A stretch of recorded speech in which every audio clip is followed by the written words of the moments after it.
In this episode, 3 foods that are naturally anti-inflammatory. Eat them and feel amazing. The sun is shining, the birds are chirping, the bacon is sizzling. Welcome to the Daily Swole.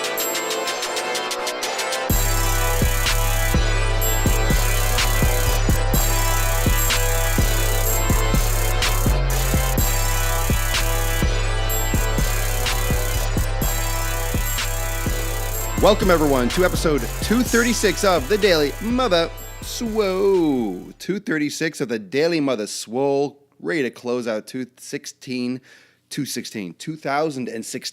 with a healthy, gaining bang. Episode 236. This episode is going to be very interesting. I want to look back through these comments and see what people have to say about really one of these foods in general.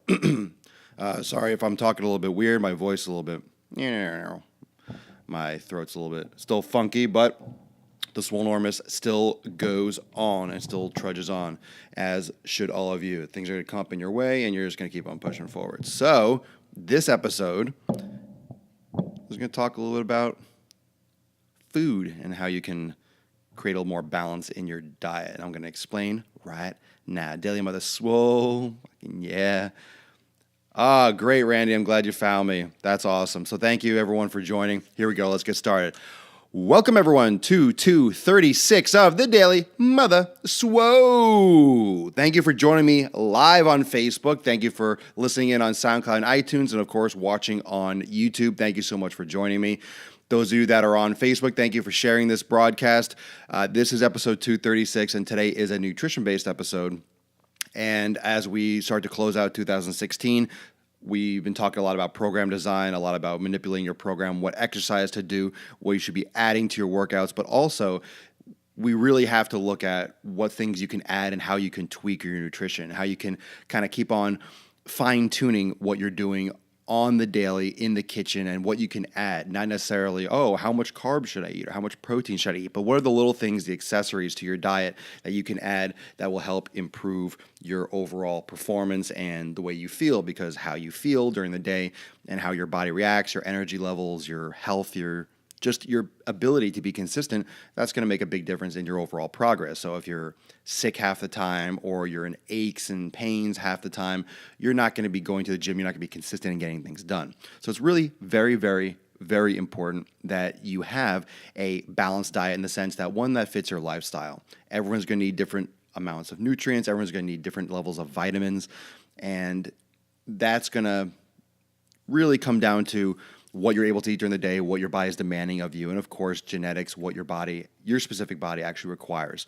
But we know that humans are generally the same, and we all need fats, carbs, vegetables, and most of the major micronutrients. These 3 foods that I'm going to talk about with you today are 3 amazingly natural anti-inflammatory foods. And what inflammation means is, on a cellular level, things that can cause aches, pains, joint pains, just irritation inside the system. Now, there are always things that are present in the body that the body is fighting against all the time, even now when you're sitting there watching the Daily Mother Swole, and even right now when I'm talking to you, my body, your body is fighting against itself. It's fighting against free radicals. It's fighting against things that are in the body that shouldn't be there, and creating that balance so you can go through your life and do things successfully and be healthy and continue living. Your body is all about defense. It's all about keeping the body moving and living the way it always has. It's all about survival. And there are always invaders. There's always bacteria. There's always fungus. There's always things that are coming into the system that your body is keeping regulated. And whenever that balance gets out of whack, when the bad bacteria levels get too high and the good bacteria levels get too low, then you're going to have a bacterial infection or something that's going to grow and cause pain or aches or sickness, and then you have to either go to the doctor or start eating some different foods that can help balance it out. So these 3 anti-inflammatory foods, the first one is going to be walnuts. Now, we've talked recently about fats and healthy fats and omega-3s. Now, omega-6s are found in a lot of processed foods and vegetable fats that we want to generally avoid. Omega-3s are some fats that we want to improve. Now, there are supplements for omega-3 that you can get. They're higher quality ones, not just the generic Walmart omega-3 fish oil pills. There's certain ones that you need to pursue. Wild Alaskan salmon. There's sardines are great. The naturally caught and sustainably harvested sardines and anchovies are better sources of omega-3s, and it's usually generally better to get these things from food rather than supplements. But walnuts are great in omega-3s and manganese, and these things can help prevent things like metabolic syndrome, diabetes, heart disease, things that are a result of eating poor food choices and gaining excess body weight and being overweight. And there's some diseases that are responsible and directly related to obesity, to being physically overweight, where the body is stressed too much. And some of these other diseases like diabetes doesn't necessarily correlate exactly to how much you weigh, but it's how your body processes sugar and how your body processes nutrients on the inside. So walnuts and omega-3s that we have talked about in a previous episode recently, omega-3s are important and walnuts are a good source of that. And of course, with any of these foods, if you have any specific allergies to nuts or things like that, then you have to avoid. But there are usually alternatives that can satisfy these requirements. So these are 3 foods that are very good for anti-inflammatory purposes that you may not know about. The next one that we've talked about on several occasions and in different forms is coconut oil. Virgin coconut oil, unprocessed, and I've talked a lot about MCT oil, and if you know that I drink my bulletproof coffee, MCT oil is an extract from coconut oil. Coconut oil is found, of course, in coconuts, and MCT oil comprises about 60 to 65% of coconut oil. So they extract it, they purify it, and then they sell it separately as MCT oil, medium chain triglyceride oil. Coconut oil, of course, has the smell and the flavor of coconut, while MCT oil really doesn't, but together with the actual coconut oil in its whole form is a wonderful anti-inflammatory. It's actually very good for fighting off infections, and if you have burns and cuts and things like that, coconut oil is great. It's great for a body moisturizer, for hair moisturizer, and also it's really good for anti-inflammatory with arthritis. So if you have joint pains and you have chronic issues with tendinitis, and I'm not saying that it's going to cure your form. If you have bad form in the gym, you're not going to get tendinitis because you're drinking coconut oil, but adding coconut oil to your diet will help on a cellular level and help in the joints for inflammation. So it's very important to understand the power of natural foods, the power of natural sources, but also understand their limitations, that it doesn't solve all the issues.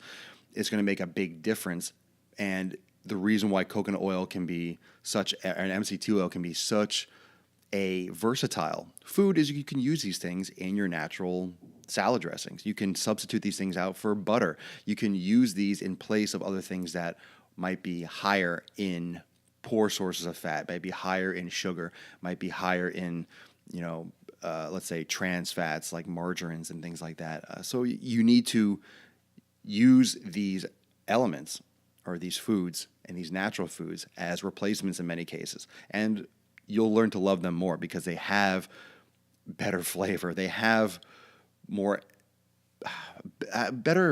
get better calories from them. You get more energy from them because it's not just a number on a piece of paper. It's not just a calorie. You're getting a lot of micronutrients along with it and the benefits and the added benefits of the anti-inflammatory properties, whereas other things you might be using, like those margarines, those other substitutes, will actually cause inflammation. So that's something to keep in mind. The next one you may not know about, we've talked about, I believe we talked about a long time ago on the show, is bone broth.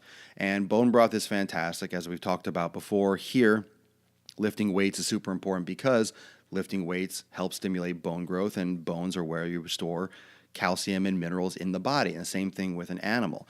And with bone broth, you want to make sure you're getting grass-fed bones. You don't want to necessarily go and just get generic bones that were from cows that are given hormones and steroids and fed grain. You want to get grass-fed bones. You can find them sometimes in places like Whole Foods or natural food stores or flea markets. You could also find them online. They can ship them to you in one of those freezer, the styrofoam freezer shipment, and you can get a shipment of grass-fed bones, buffalo bones, regular bones, different sizes.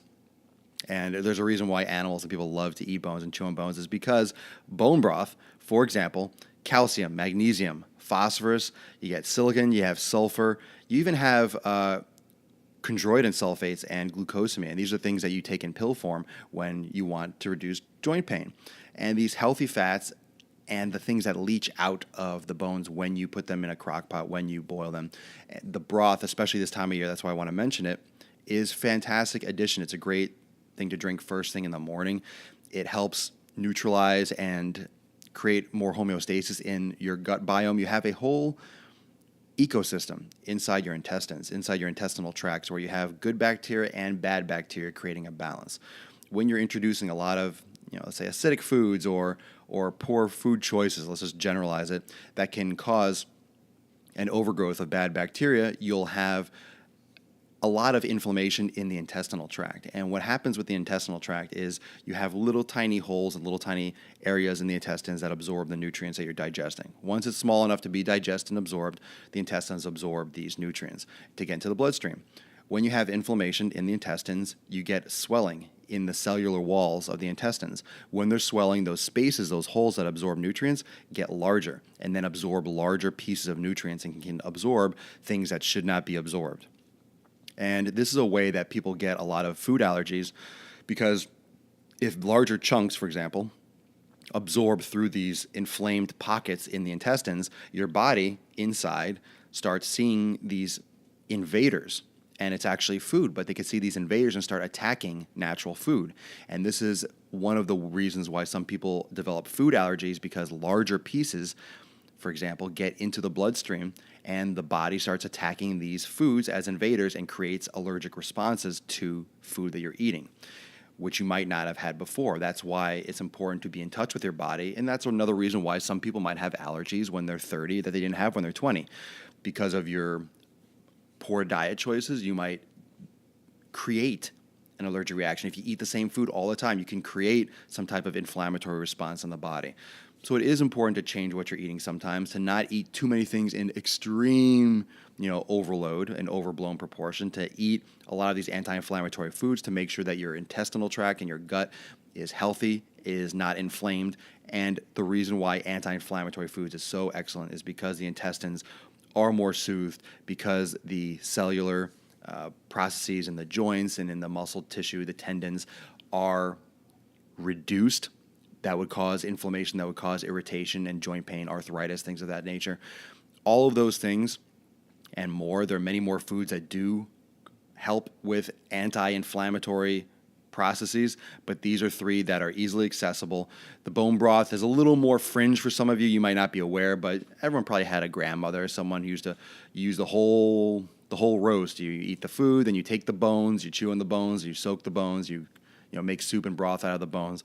It's a very, very, very, very, very natural, very healthy thing to consume. But just make sure that you're getting them from grass-fed produce. Okay, you're getting a grass-fed cows, a grass-fed farm, and you can look these up online. You can order them online if you can't find them locally, and they usually ship in a day or two. They'll ship on a Monday, and you'll receive it on a Wednesday, and then you freeze them, and you put them in your crock pot, and maybe we'll do another episode on how to best and optimally leach those nutrients into your bone broth. And then it's about flavoring it the way you like it, but you'll get all the benefits from all the minerals and all the quality nutrients that are stored in the bones and the bone marrow, and you make that a part of your nutrition. You can make a soup out of it. You can just drink it as like a cup. And most of you that are not in Florida, that are in colder environments, it's such a great thing in a cold environment. In it snows outside, or it's 10 degrees, you're inside drinking bone broth, and it's a great way to start the day. It's a great food. It's a great snack, and you'll notice a difference. I guarantee it, especially when you start changing your foods to think along the lines of inflammation. And is this helping me? Is this benefiting me? Is this the right option for me to reduce my body's immune response? You do not want to be aggravating your body's immune response. There's no need for it, especially with the food that you're normally consuming. That is what this episode is all about. Your body's natural immune response and what you can do to reduce its effects so your body can focus more on things that it needs to in order to make you healthier and prosper, not fight against the things that you're trying to put in.